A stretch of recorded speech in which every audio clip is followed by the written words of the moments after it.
Hello everyone, myself Shailesh Jola. Welcome all of you in the next lecture of moment of inertia.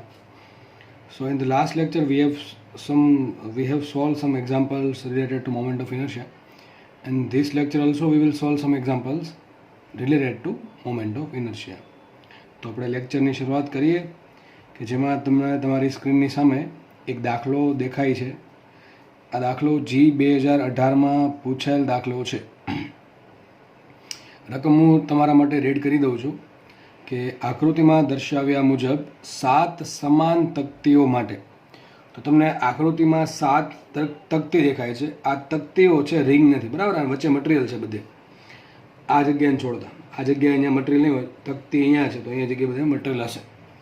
તો 7 તકતીઓ માટે પી બિંદુમાંથી પસાર થતી લંબ અક્ષને અનુલક્ષીને જડત્વની ચાક માત્રા મેળવો. દરેક તકતીનું દળ કેપિટલ M તથા ત્રિજ્યા કેપિટલ R લેવી. તો દાખલો સારો છે. એક દાખલામાં ઘણું બધું શીખવા મળી શકે તમને, અને આ દાખલો તમને આમ તો હવે સોલ્વ કરતા આવડવો પણ જોઈએ, કારણ કે ઘણા દાખલા ગણાવી દીધા છે અને એના આધારે પછી ઘણા બધા પ્રમેયો અને બધું સોલ્વ કરાવી દીધું છે.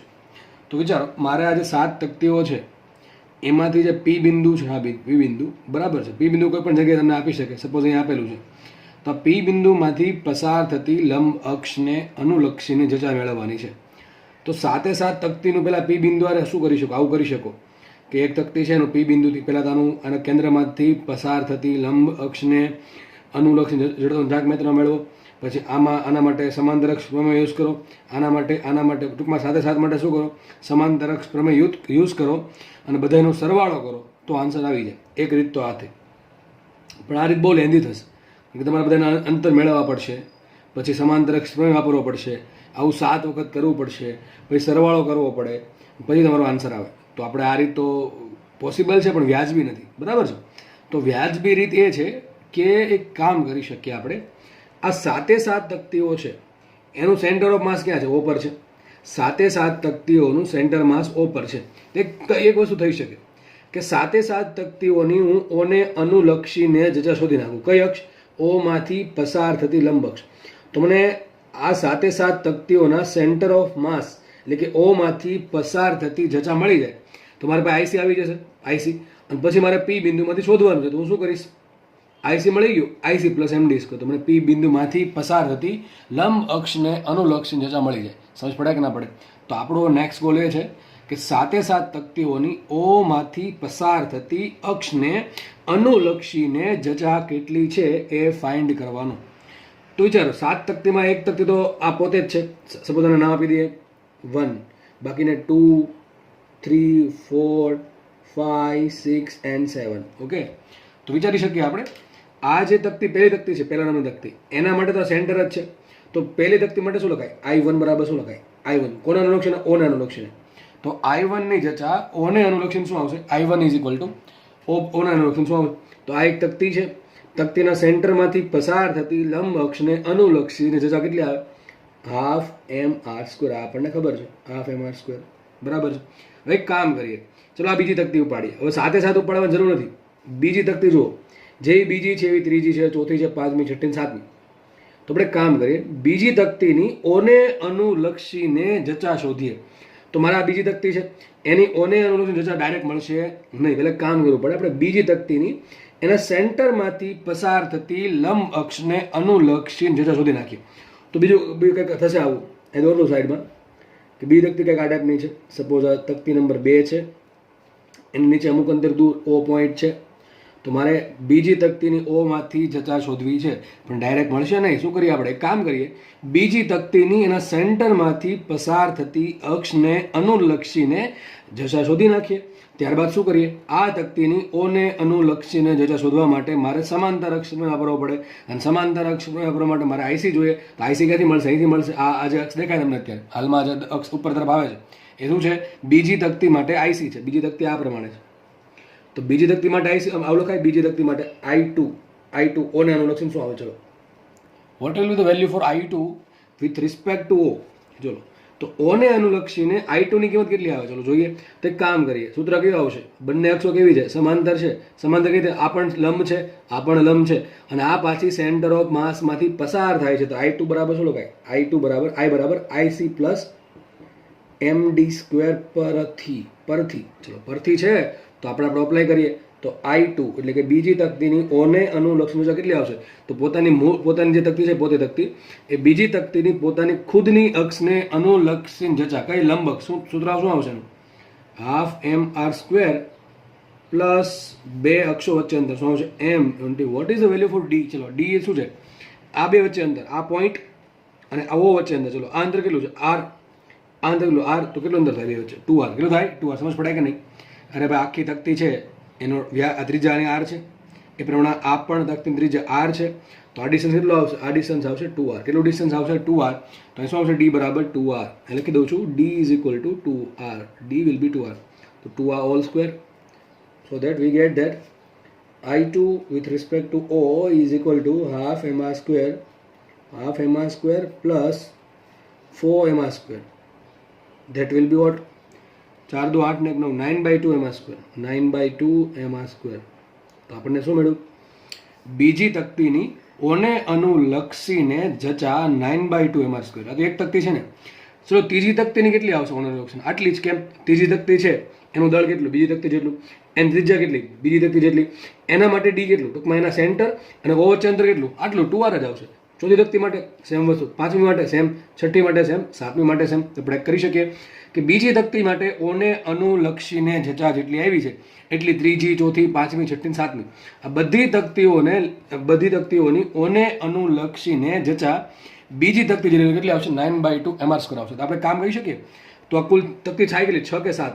6 થાય. કેટલી થાય? 6. આ સાઈડમાં જે છે એકનો આપણે વહીવટ પતાવી દીધો. વાત કરીએ બીજી, ત્રીજી, ચોથી, પાંચમી, છઠ્ઠી, સાતમી એટલે કુલ 6 તકતીઓની. તો એક તકતીની ઓને અનુલક્ષીને જચા 9/2 MR² હોય તો બધી જ તકતીઓની કેટલી તકતી? કુલ 6 તકતીઓની. 6 તકતીઓની ઓને અનુલક્ષીને જચા કેટલી હશે? આપણને શું મેળવવા?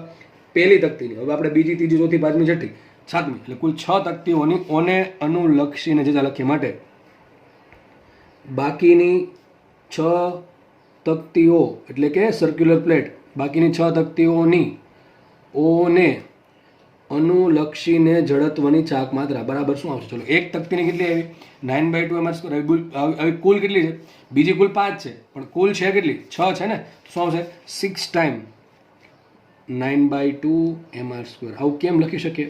આવું એટલા માટે લખી શકીએ 3 વસ્તુ સરખી છે. કઈ વસ્તુ? M સરખા છે, R સરખા છે અને D સરખા છે. જો આમાંથી એક પણ સરખું ના હોય, ટૂંકમાં M ને આ સરખા પણ D અલગ અલગ હોય તો તમે આ ગુણ્યા 6 ના કરી શકો. તો તમારે અલગ અલગ તકતી માટે અલગ અલગ ગણતરી કરવી પડે. પણ દરેક તકતી માટે દળ સરખું, M સમાન દરેક તકતી માટે, પછી R સમાન છે, અને આ જે 6 તકતીઓ છે બરાબર 2 થી લઈને 7 સુધીની એનું ઓને અનુલક્ષણ શું છે? D પણ સમાન છે. એટલા માટે આપણે આ વસ્તુ ગુણાકારમાં 6 મૂકી શકીએ. તો શું આન્સર આવશે? બાકીની 6 તકતીઓની ઓને અનુલક્ષીને જચા આવશે 9 × 54 એટલે 54/2 that is 27 MR². તો આપણને શું મળ્યું? બાકીની 6 તકતીઓની ઓને અનુલક્ષીને જચા. ચલો કુલ 6 તકતી કેટલી? 7. એમાં એક પહેલી તકતી જે છે પોતાનું જેનું સેન્ટર જ છે એની કેટલી આવી? Half MR². બાકીનાની કેટલી આવી? 27 MR². માટે તમામ તકતીઓની ઓને અનુલક્ષીને જચા જડત્વની ચાક માત્રા શું આવશે? બોલો, વિચારો શું આવશે? તો કે ભાઈ એક તકતીની કેટલી છે? જે વચ્ચે સેન્ટરમાં છે એ તકતીની કેટલી છે? ઓને અનુલક્ષીને હાફ MR². બાકીની 6 ની કુલ કેટલી છે? 27 MR². તો શું આવશે? Half MR² plus 27 MR². તો કુલ થાય કેટલી? 27.5 અથવા સિમ્પલ આમ લખી છે કે 27 × 54 = 55/2 MR². 27.5. તો આપણે શું મળી? I.O. મળી ગયું. શું મળી ગયું? I.O. ટૂંકમાં બધી 7 તકતીઓની ઓને અનુલક્ષીને જચા કેટલી આવશે? 55/2 MR². કેટલી આવશે? 55/2. પણ આ તો મારો આન્સર છે, આ તો મારો ક્વેશ્ચન છે જ નહીં. What will be the question? What is the question? The question is P બિંદુમાંથી પસાર થતી લંબ અક્ષને અનુલક્ષીને જચા શોધો. ટૂંકમાં આ જે પોઈન્ટ છે આ પોઈન્ટને અનુલક્ષીને તમારે જચા શોધવાની છે. કામ કરી દઈએ. તો ઓની અનુલક્ષણ જતા મળી ગઈ. મારે પીને અનુલક્ષણ શોધવી છે.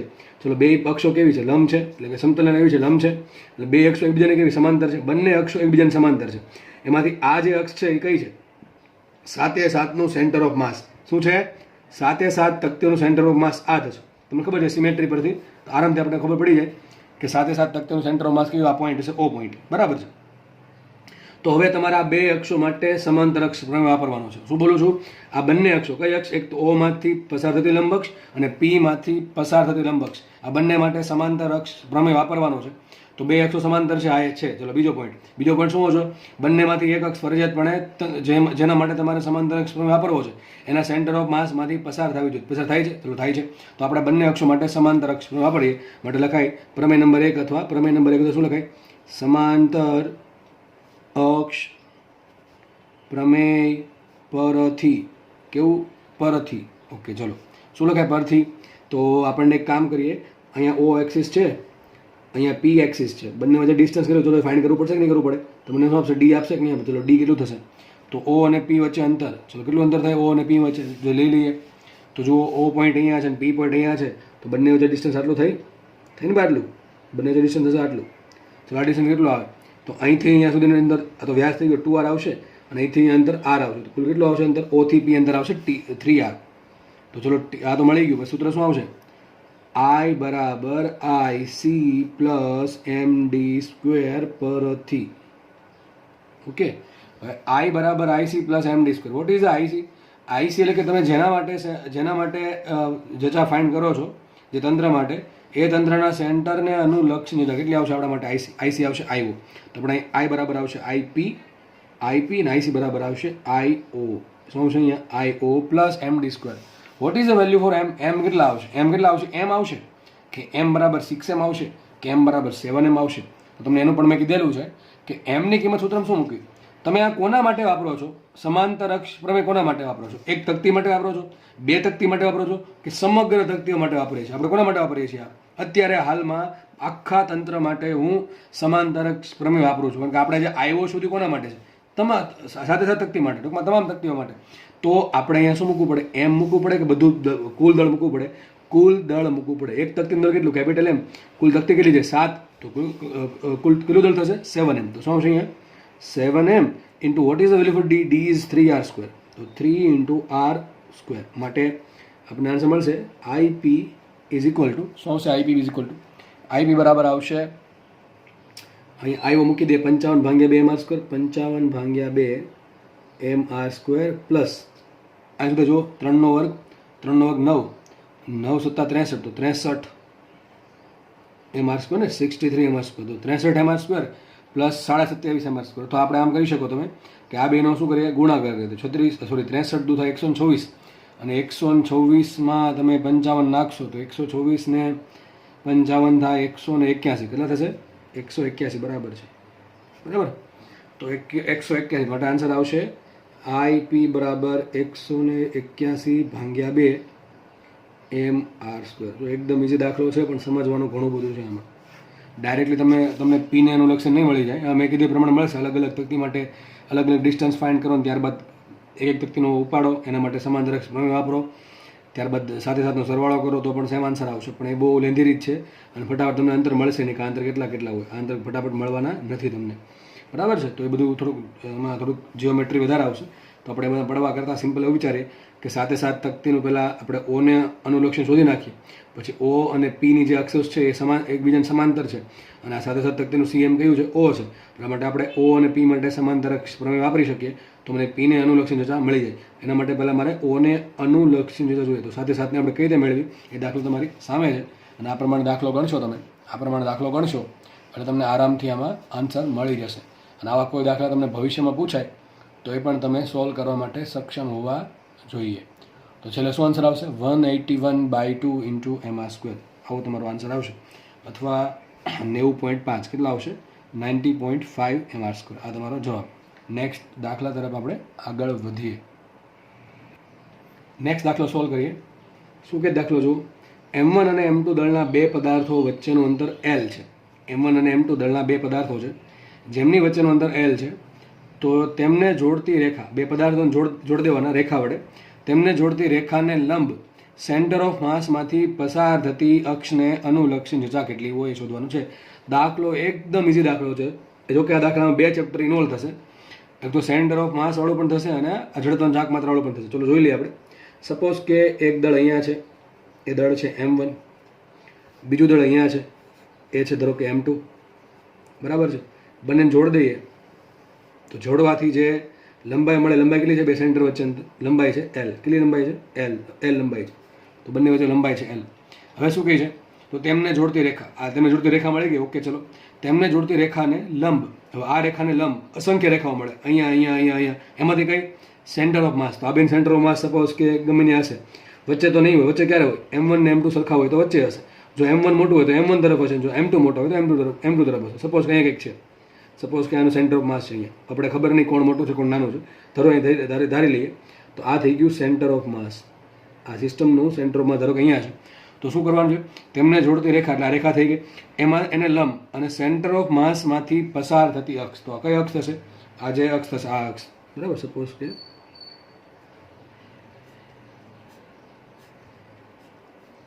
આ એક્સિસની આસપાસ જો આખી સિસ્ટમ ફરતી હોય તો તમારે એને અનુલક્ષીને જડત્વની ચાક માત્રા શોધવાની છે. તો હવે માનો કે આ દળ છે M1, એ શું ગોળો છે, તકતી શું છે? કંઈ નથી, ખાલી એટલું જ કીધું. શું? M1 અને M2 દળના બે પદાર્થો. જ્યારે તમને ખાલી રકમમાં દળ આપી દે અને કોઈ ચોખવટ ના પાડે કે દળ કોનું છે, તકતીનું છે કે રિંગનું છે કે લંબચોરસનું છે કે સળિયાનું છે, ચોરસનું છે કે નળાકારનું છે, ગોળાનું છે, કંઈ ન આપે ત્યારે દળને બિંદુવત કરી લેવું. શું કરી લેવું? બિંદુવત દળ. બિંદુવત દળ. અને આ પણ બિંદુવત દળ લેવું પડશે. જો તકતી આપ્યું હોય તો આપણને ખબર છે શું કરવું પડે. તમારે આ એક્સિસને પેરેલલ એક્સિસ લઈ સમાંતર અક્ષ પ્રમેય વાપરવાનું. પણ બિંદુવત દળ છે. ચલો, બિંદુવત દળની જચા કેટલી આવે? mr². કેટલી આવે? mr². સપોઝ કે આના માટે અક્ષિસ આ છે, આ પોઈન્ટ, આ દળ અહીંયા છે, તો બંને વચ્ચે અંતર સપોઝ કે છે R1. કેટલું અંતર છે? બંને વચ્ચે અંતર R1 છે અને આ બે વચ્ચે અંતર R2 છે. તો આ પોઈન્ટની આ જે એક્સિસ છે, સપોઝ એને નામ આપી દઉં એક્સ ને આપણે નામ આપીએ, ચલો OO એક્સિસ. કઈ આપીએ? OO axis. ચલો, તો O એક્સિસને અનુલક્ષીને M1 દળની જગ્યા કેટલી આવશે? mr1². કેટલી આવે? M1r1².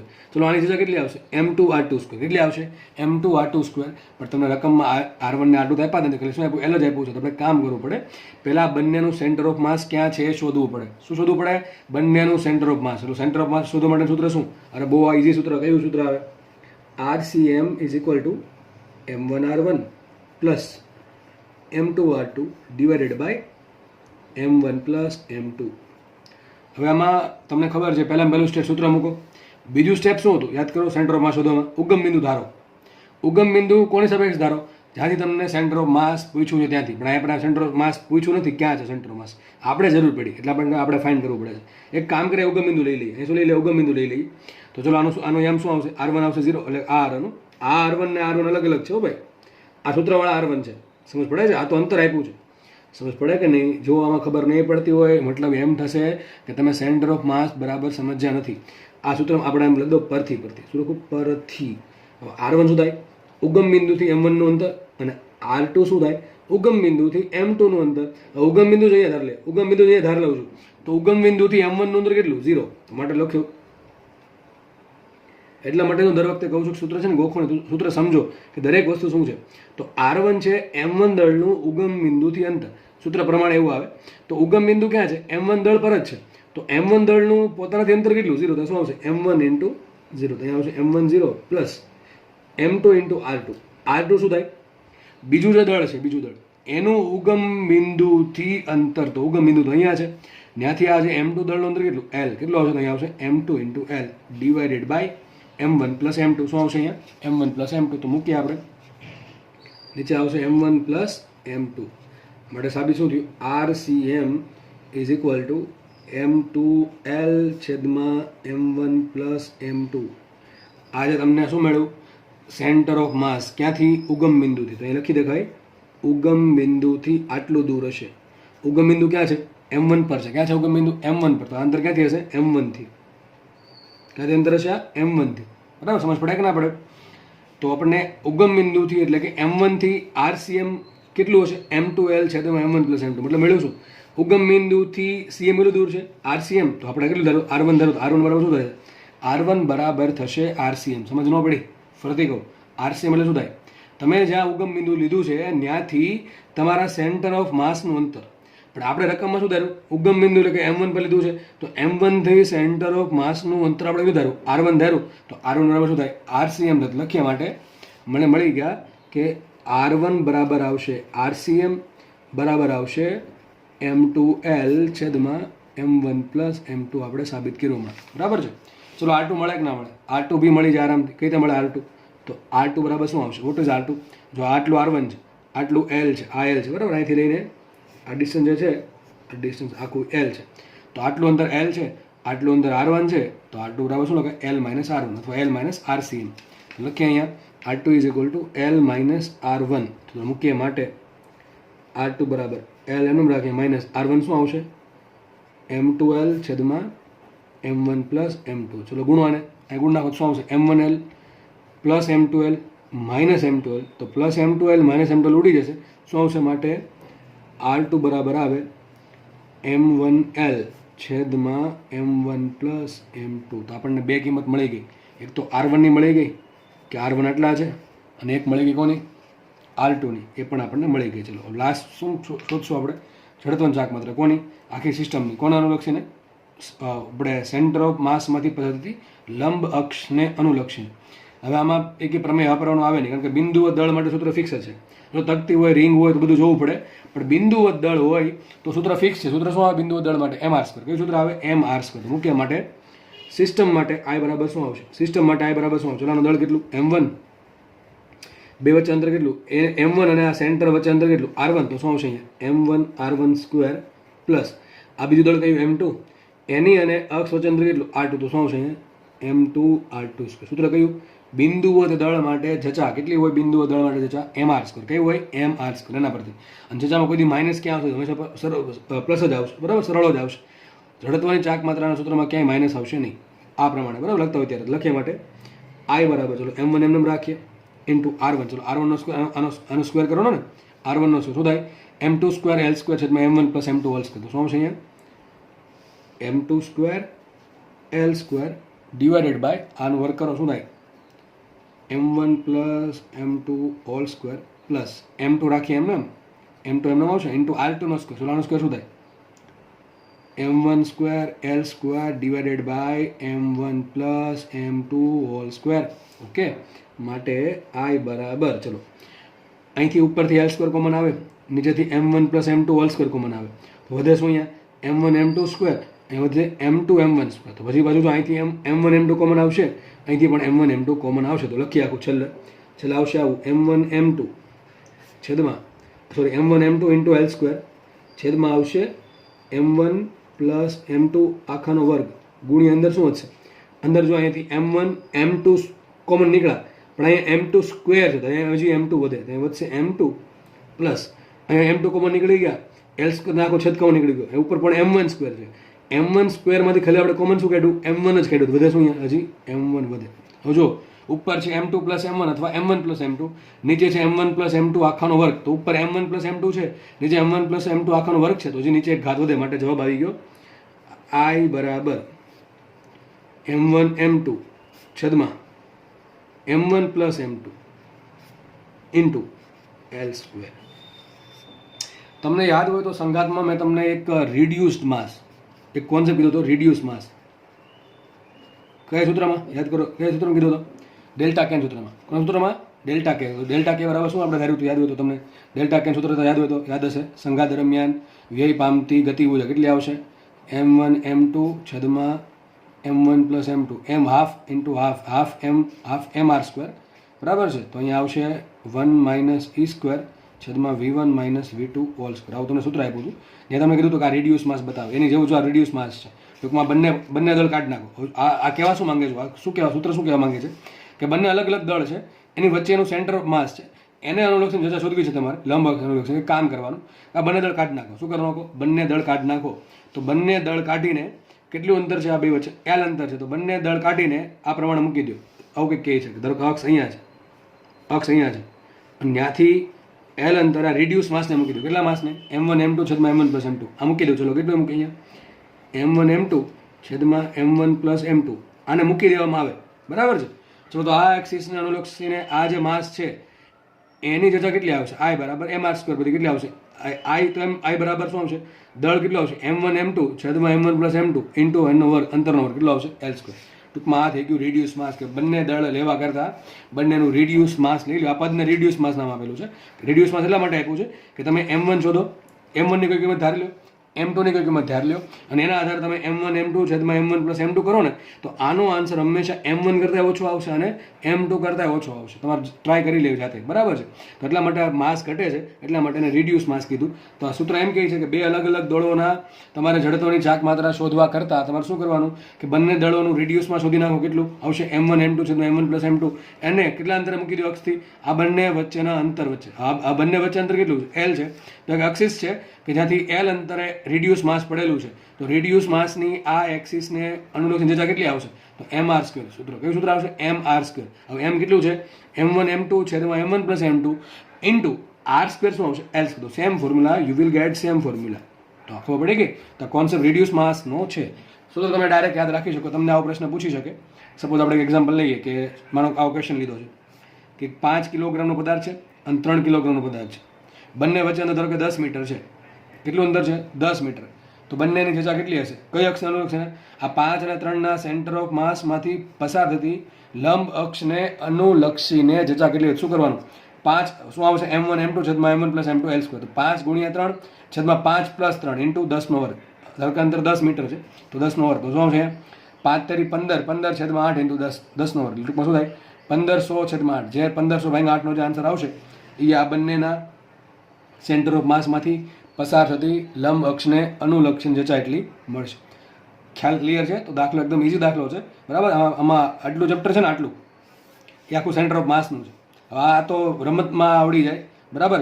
જે લોકો સેન્ટર ઓફ માસ વ્યવસ્થિત સમજેલા છે એના કાંઈ યાદ રાખવાની જરૂર નથી કે આ બધું કેમ આવે.